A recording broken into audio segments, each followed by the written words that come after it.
Magallanes, por Colo Colo, ejemplo de valor, por su hidalguía no hay nadie que lo gane, porque defiende con gloria el tricolor.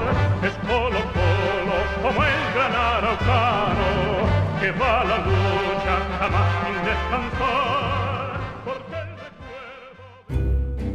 recuerdo... Trabajamos en la Monumental en aquella época, no recuerdo si era Monumental o Gigante, hubo una transición ahí y hubo una gran emisión a lo largo de todo el día, que comenzó muy temprano en la mañana y culminó en el estadio con el partido. Pero en aquella época, Vladimiro, Carlos Caselli, Héctor Vega Onesime eran el eje central del trabajo radial, y a mí me tocó una labor más bien pequeña durante el partido, que además se vio aún más empequeñecida cuando Vladimiro tomó la decisión de hacer un cassette con esta suerte de evento histórico que culminaba con el paseo de la novia blanca por la cancha de Colo Colo, y donde nos tijeretearon de manera total a todo el resto, digamos. Lo hicieron entre Vladimiro y Carlos, pero a mí me queda el recuerdo imborrable del retorno a casa después de que Colo Colo se coronó campeón. Cuando uno bajaba por Macul, que era el camino más expedito para llegar, había una marea de gente volcada en las calles, y la principal preocupación era no atropellar a nadie, manejar con el suficiente cuidado porque la gente estaba muy enfervorizada y había además mucha imprudencia en esos momentos. Cuando salimos del estadio, además, habían anunciado que al Sapo Livington había tenido un inconveniente que no sabíamos cuál era y que posteriormente se develó y iba a ser un ataque al corazón, lo que también generó mucha inquietud entre quienes transmitimos aquella jornada. Así que fue bien inolvidable desde el punto de vista periodístico, al margen de que en la cancha uno tenía la sensación de que había sido un privilegiado, que había visto un sueño tantas veces frustrado a lo largo de la historia. El 5 de junio del 91, recuerdo que era día miércoles, salimos del colegio con mi hermano, fuimos rápidamente a la casa a concentrarse para ver el partido. Las rondas anteriores las transmitía Megavisión, que en Curicó no se veía Megavisión, entonces había que hacer una serie de maniobras y nunca pudimos ver con nitidez los partidos. La final la transmitió Canal 13 y Canal Televisión Nacional, por lo tanto la imagen era mucho más nítida. Obviamente vimos la final y obviamente celebramos como todo el mundo el título de Colo Colo siendo muy chico. Yo tenía 13 años, mi hermano tenía 11, de inmediato escuchamos en provincia, en Curicó, como la gente igual salía a festejar, y nosotros básicamente lo seguimos por tele, y una vez terminado el partido lo seguimos por radio. Nos cambiamos a la radio, a sintonizar diferentes radios para conocer reacciones de un evento absolutamente inédito para nosotros. Lo que no sabíamos es que 30 años después iba a seguir siendo inédito para un montón de generaciones más. Yo viví esa campaña de manera muy especial porque mi idea era haber ido prácticamente todo lo que pudiera al estadio, y la verdad es que solo logré asistir a un partido de la fase de grupos porque tuve un accidente, me caí de una pandereta y tuve una fractura de clavícula y una fractura de cráneo que de hecho me significó estar 6 meses sin jugar tenis, que es mi gran pasión de toda la vida. Entonces la campaña de Colo Colo finalmente me sorprendió entre acostado y convaleciente, y tuve que seguir toda la campaña por televisión, y enojado conmigo mismo por un accidente súper tonto y evitable, y que al final, bueno, me privó de haber ido al estadio para vivir algo que yo creo que, bueno, es único. Esperemos que no irrepetible mientras nos quede vida ver a otro equipo chileno ganando la Copa Libertadores, pero esa actuación de Colo Colo en particular fue memorable porque además yo a esa altura, con 20 años, ya tenía cierta conciencia de todas las frustraciones de Chile o de todas esas grandes actuaciones fallidas a última hora, ¿no? Como por ejemplo la final de la Copa América del 87. Entonces había un historial de equipos chilenos o de selecciones que realmente eran muy buenos, pero que siempre por alguna razón no podían llegar a la cima y a la conquista del objetivo final. Y Colo Colo sí lo logró, y bueno, fue increíble. Así que tuve que ver desde el balcón de mi casa los bocinazos, los festejos desde ese lugar, todavía convaleciente, y ver cómo la gente se dirigía a Plaza Italia, porque en esa época yo vivía en Lira con Marín, estaba cerquita del foco de celebración, y bueno, con ojos largos tuve que ver nomás cómo pasaban los cientos y miles de colocolinos rumbo a ese festejo? Bueno, ese día empezó varios días antes, yo creo, cuando fue a comprar la entrada para la final a Cienfuegos. Ya para el partido contra Boca había una fila larga, pero esa vez daba la vuelta a toda la cuadra y se metía por Alameda, eran Moscala. Era una fila muy ordenadita, sin barristas que llegaran y trataran de pasar de prepo, ni nada. Todos hicieron su colita. Encontré con un compañero de universidad que estaba en las mismas que yo, nos quedaba la universidad cerca, así que era pasar de clase, hacer la cola, y compré la entrada y compré Océano.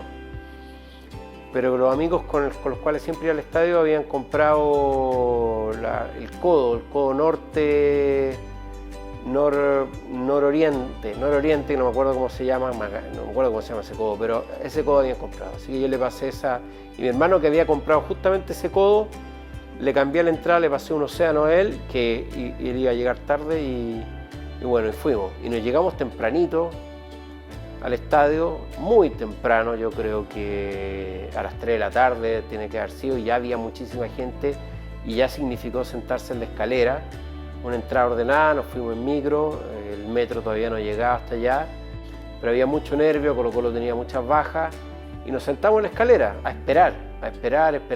Yo recuerdo que miré para el lado y había un profesor de la universidad, el Pelado Sandoval, también estaba en las mismas que yo, todos esperando mucho rato.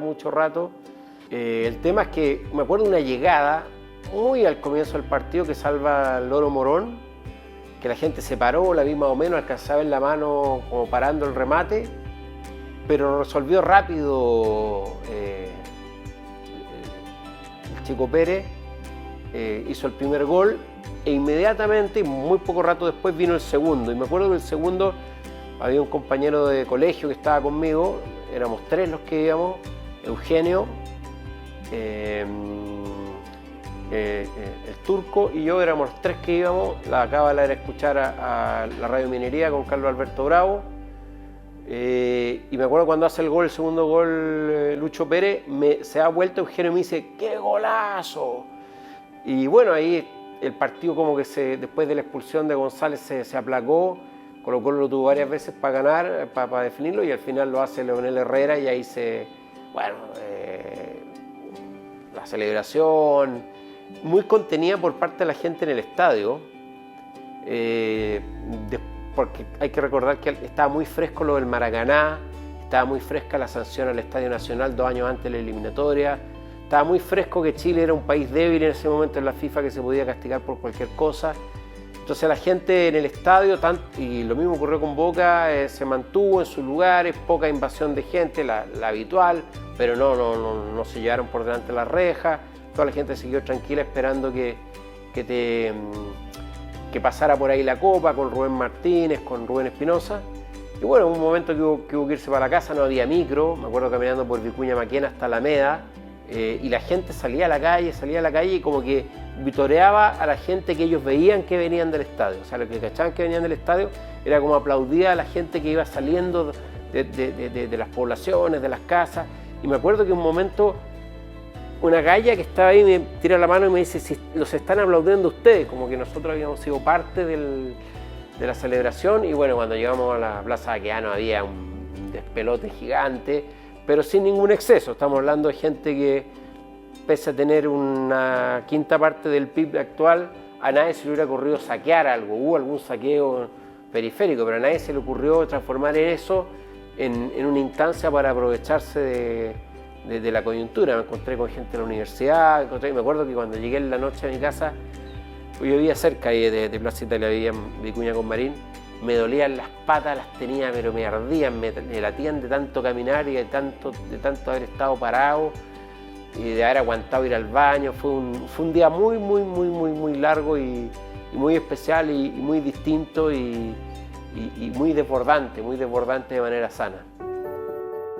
Tenía 16 años, efectivamente estaba en la media, mirábamos el partido cada uno en su casa, ahí en Colina, en la calle B, el primer tiempo, y después nos íbamos a la casa de un amigo. Me parece que el día fue totalmente ligado a la Copa Libertadores. Desde que llegué al colegio a las 2 de la tarde, seguí las transmisiones deportivas, miraba lo que decían en la tele y finalmente no tuvo el nervio del partido frente a Boca, pero fue un duelo trascendental, histórico, y recuerdo que al igual que el ritual de verlos juntos, no podía terminar de otra forma. La noche terminó, ya casi madrugada, jugándonos una pichanga en la calle. Esa campaña del 91 coincide con el primer año en que yo estaba en la universidad. Recuerdo que había venido a Providencia a comprarme un long play, un vinilo de una banda que me gustaba mucho en esa época, que se llama The Mission.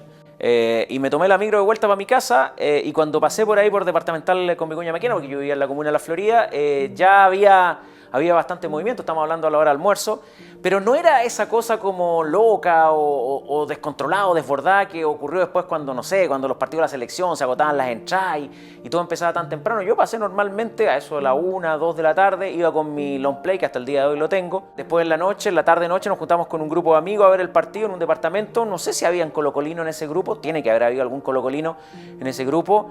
Lo pasamos muy bien viendo el partido, la típica, y después lo más absurdo de la jornada fue que este amigo vivía ahí en la rotonda Rodrigo Araya y lo más estúpido de la jornada fue que no sé por qué salimos a caminar a Plaza Italia, no habiendo ningún colocolino en el grupo o ningún colocolino fanático, y fuimos, pero no queríamos como perdernos esa sensación de que un equipo chileno había sido campeón de la Copa Libertadores. Caminamos, llegamos a la Plaza Italia, no había mucho más que la gente gritando con las banderas y todo eso, pero no pasó nada y era como la cuestión de estar ahí. Y después, obviamente, nos devolvimos otra vez caminando, una larga caminata para volver hasta ese lugar. Así que tengo el recuerdo de haber pasado al mediodía, de haber visto el partido por la tele y de haber tratado de ser partícipe de un triunfo que uno consideraba que era muy importante para el fútbol chileno. Recordemos las circunstancias que se estaba viviendo el país en aquel momento. Había caído la dictadura, estaba un momento de mucha efervescencia política. Había la sensación de que el continente nos estaba mirando de manera muy particular y refrendarlo con un título de Copa Libertadores de América era como hacer realidad una cuestión que ya se intuía iba a comenzar a pasar de manera frecuente, o sea, ser protagonistas en una serie de actividades a nivel continental. Colo-Colo solo abre el camino en esas materias para un país nuevo, un país que quería crecer a partir de su nueva democracia, y eso era súper importante. Y se notaba no solo en la cobertura de la Copa Libertadores, que implicó muchísimos recursos, y viajar mucho, y volver a tener un cuadro que jugaba bien al fútbol además, sino que significó mucho para la autoestima del país.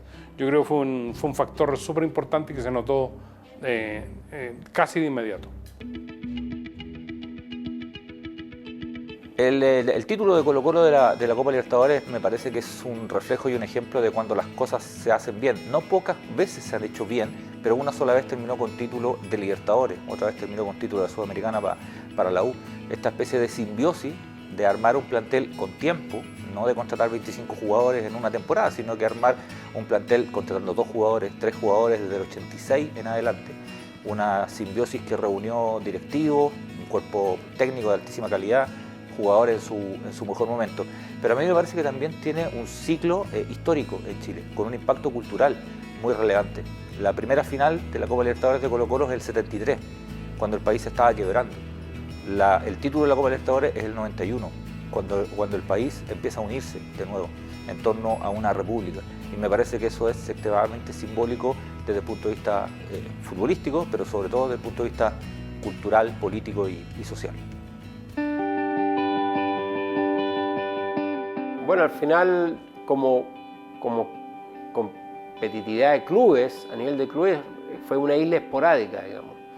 En la isla Sale Gómez, porque después nunca más se volvió a ganar la Copa.